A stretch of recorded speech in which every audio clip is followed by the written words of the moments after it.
Era uma vez um menino chamado João. Vivia nas ruas de uma cidade grande e movimentada.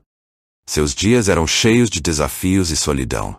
Mas em seu coração, João carregava um desejo que o acompanhava desde que se lembrava. Ele queria falar com Deus.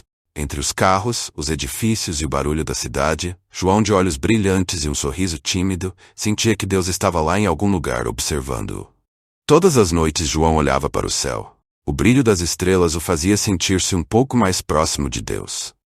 Ele imaginava que se falasse bem alto, talvez Deus o ouvisse e respondesse. Em um dia particularmente difícil, em que não conseguiu encontrar nada para comer, João se sentou no meio-fio e, olhando para o céu nublado, murmurou: Deus, você está aí? Pode me ouvir? A princípio, o silêncio da noite parecia ser a única resposta. Mas João não desistiu. Ele continuava a fazer essa pergunta noite após noite. Até que um dia, enquanto estava sentado num canto de uma praça, uma mulher idosa, de olhar gentil e sorriso acolhedor, se aproximou dele. Seu nome era Dona Clara, uma senhora que, apesar de sua simplicidade, parecia ter uma sabedoria infinita. Ela o observou por alguns minutos antes de perguntar: Você está bem, meu filho? João, surpreso com a gentileza, respondeu que estava apenas cansado e com fome. Ela ofereceu a ele um pedaço de pão e um cobertor. Enquanto comiam juntos em silêncio, Dona Clara perguntou: Que você tanto olha para o céu todas as noites, menino? João, hesitante, contou sobre seu desejo de falar com Deus. Ele esperava que Dona Clara risse dele, assim como outras pessoas haviam feito. Mas, para sua surpresa, ela sorriu de maneira suave e respondeu: Deus sempre escuta aqueles que falam com o coração, João. Às vezes, o silêncio que ouvimos é apenas Ele nos dizendo para confiar. Essas palavras aqueceram o coração de João.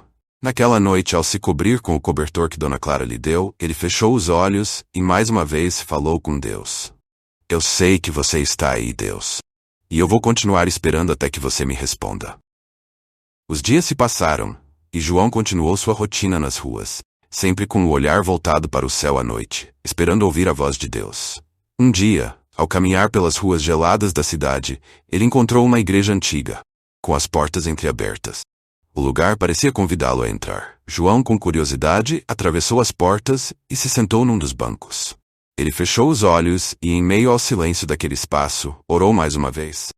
Deus, eu estou aqui. Ainda estou esperando. De repente ele sentiu uma paz profunda. Não ouviu uma voz alta ou um som celestial, mas em seu coração sentiu uma resposta suave. Era como se Deus lhe dissesse: Eu estou aqui, João. Sempre estive. Nos sorrisos que te acolheram, nas mãos que te alimentaram, e no calor que te aqueceu nas noites frias. João abriu os olhos e percebeu que, mesmo sem perceber, Deus já havia respondido suas preces de muitas formas. Nas pessoas que cruzaram seu caminho, nas pequenas gentilezas que recebeu, e até no pão simples que Dona Clara lhe ofereceu naquela noite. A resposta de Deus estava na vida ao seu redor, nos detalhes que ele não havia notado antes. Daquele dia em diante, João passou a ver o mundo de uma forma diferente. Ele compreendeu que Deus sempre esteve com ele, mesmo quando o silêncio parecia ser a única resposta. Deus falava com ele nos momentos de amor e bondade, e isso fez acreditar que nunca estava realmente sozinho. João continuou sua vida nas ruas, mas com uma nova esperança no coração. Ele sabia que, a qualquer momento, poderia falar com Deus, e que, de algum jeito, ele sempre estaria escutando. E assim, nas noites estreladas, João ainda levantava o olhar para o céu, mas agora com um sorriso no rosto, certo de que Deus estava ouvindo.